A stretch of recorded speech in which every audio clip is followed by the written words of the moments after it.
You know, sometimes the stories we cover here, they just leave you like shaking your head, just Yeah. wondering like, how could things go so wrong? Yeah.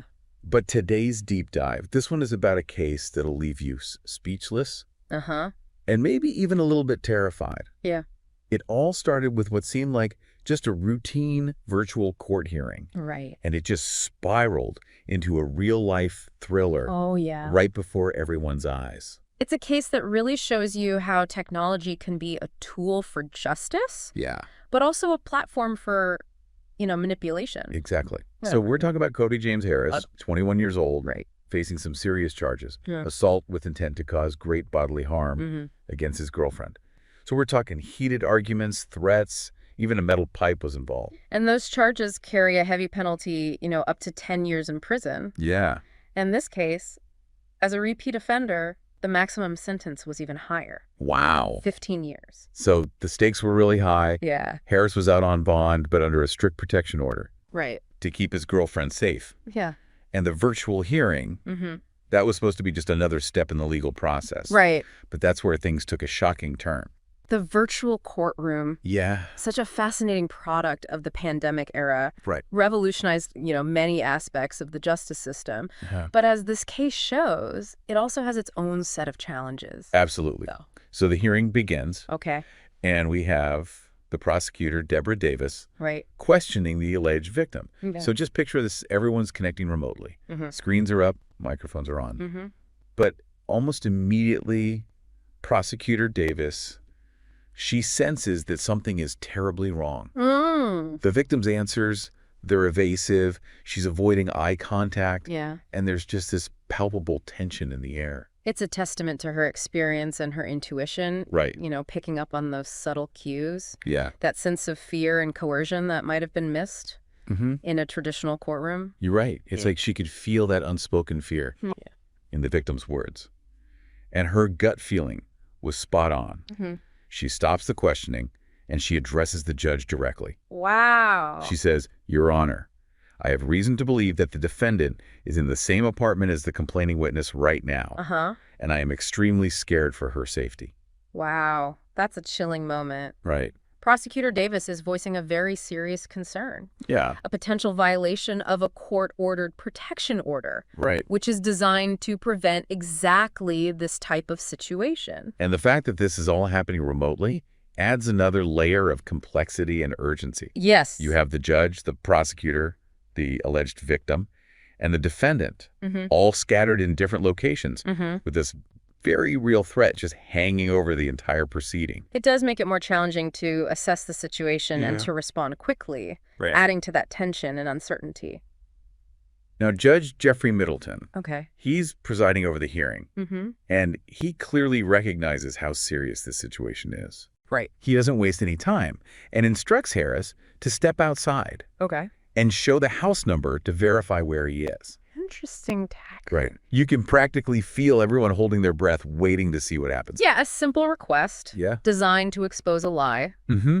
but Harris wasn't going to back down easily. Oh, absolutely not. Huh.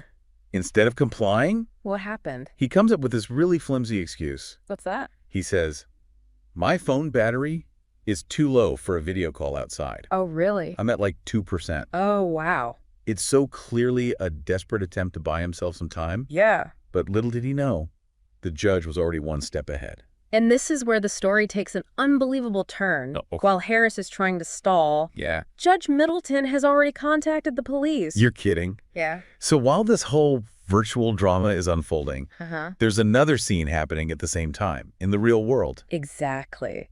In a stunning display of coordination, Oh. officers are already at the alleged victim's door. Oh my God. Knocking while they're on the phone with the judge. That's incredible. Like something straight out of a crime drama. Talk about a coordinated effort. Yeah. Tension must have been off the charts.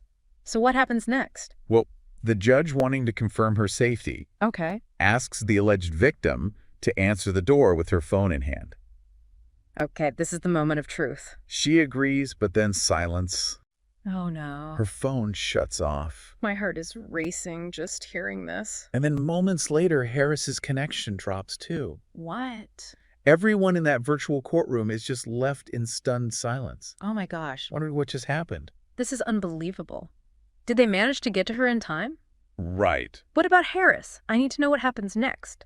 We'll delve into the dramatic conclusion of this virtual court nightmare Okay. in the next part of our deep dive. Okay, I don't know about you, but after that cliffhanger, I am on the edge of my seat. Yeah. We left off with the alleged victim's phone going dead Right. and Harris disconnecting from the hearing. What happened next? Well, after a few moments of silence, Harris reappears on the screen. He's back. What's he doing? Trying to explain himself. Not quite. This time he's in handcuffs. Oh, thank goodness. So the police got there just in time. They did. It seems while everyone in the virtual courtroom was trying to figure out what just happened, the officers were already securing the scene and apprehending Harris. It's just unbelievable. Yeah. Can't imagine what the alleged victim was going through. Being trapped in the apartment with him, knowing that the police were on their way, that must have been terrifying. Absolutely. It really is a testament to Prosecutor Davis's quick thinking. Right. That she recognized the danger and alerted the judge. Yeah. Her actions likely prevented a very volatile situation from getting even worse. But get this. Yeah. Even after being caught red-handed, Harris tries to play it off. What? He actually has the audacity to ask the judge to drop the no-contact order. You're kidding?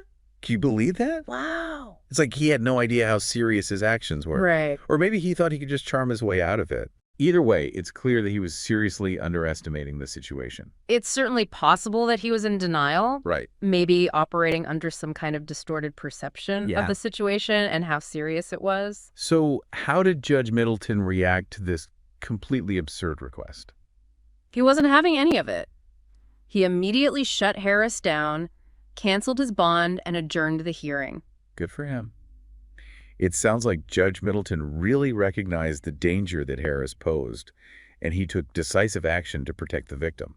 Absolutely. Violating a protection order is a serious offense. Yeah. Separate from the initial assault charge, it shows a complete disregard for the court's authority. Right. And of course, it puts the victim's safety at risk. It's scary to think how this could have ended if Prosecutor Davis hadn't picked up on those subtle signs. Yeah.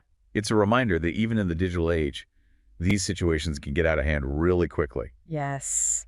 and the consequences can be devastating. It really highlights how important vigilance is and intuition and swift action in these types of cases.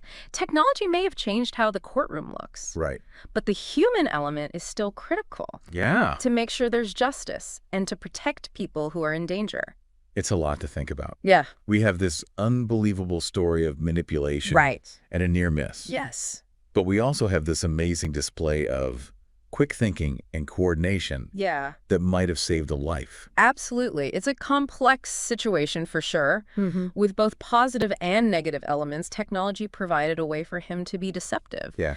But it also allowed for that quick response Right. that prevented what could have been a very tragic outcome. So we've talked about Harris's actions and the judge's response. But what about the prosecutor? What was her reaction to all of this? You could just see the relief wash over her face. Yeah. Once Harris was in custody, she was visibly shaken, but incredibly grateful that things hadn't gone any further. I can only imagine the pressure she must have been under. Right. Knowing that she might be the only one who could keep the alleged victim safe. Her role in this case was so important. Yeah. Her attentiveness, her intuition, and her courage. They were really instrumental in protecting the victim and making sure that justice was served.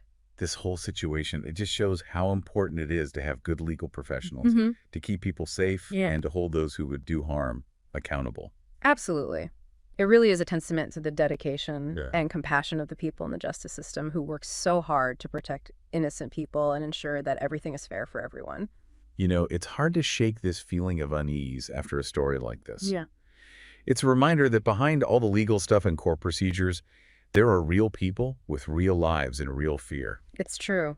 This case with that crazy virtual twist, it really highlights how complicated domestic violence is Right. and all the challenges facing the justice system. Absolutely. We've talked about what happened at the hearing, Yeah. the judge and prosecutor. Yeah. But what gets me is Harris's attempt to manipulate everything, even after he was caught trying to downplay everything, like he was living in a different world. It is disturbing, but it's not uncommon in these types of cases. Right. The abuser often downplays their behavior, Yeah. denies responsibility, or tries to blame the victim. And in this case, technology just added a whole other level to that manipulation. Exactly. Harris thought he'd use the virtual setting to hide what he was doing Yeah. and control the story. This case raises some big questions about how technology is changing the dynamics of abuse Right. and control. It's like a whole new battleground for power and manipulation. It is. And while technology can be a tool for safety, as we saw in this case, Mm-hmm. it can also be used by abusers as a weapon. That's a scary thought. It is. Mm-hmm. We need to be aware of these new tactics Yeah. and figure out how to fight them. Mm. That means providing support and resources for victims, training law enforcement to recognize these things, and advocating for policies to address these challenges. Absolutely. Feels like we're just scratching the surface here. Yeah. This virtual hearing has opened up a whole bunch of questions about technology and justice and human behavior. It has. It's a conversation we need to be having as a society, asking these tough questions about how we ensure safety and accountability when technology is such a big part of our lives. It's a heavy topic, for sure. Yeah. But it's so important to talk about. We can't let fear stop us. Oh. We need to learn from cases like this, adapt our systems, and keep fighting for justice for everyone. Well said. And it's a good reminder that justice isn't just a concept or a legal process. Yeah. It's about protecting people, holding people accountable, and working towards a society where everyone feels safe. This deep dive has been intense. It has. Shock, disbelief, relief, gratitude. But in the end, it gives me hope knowing that there are dedicated people working hard to make sure justice prevails. Thank you for listening to Justice for the Souls podcast.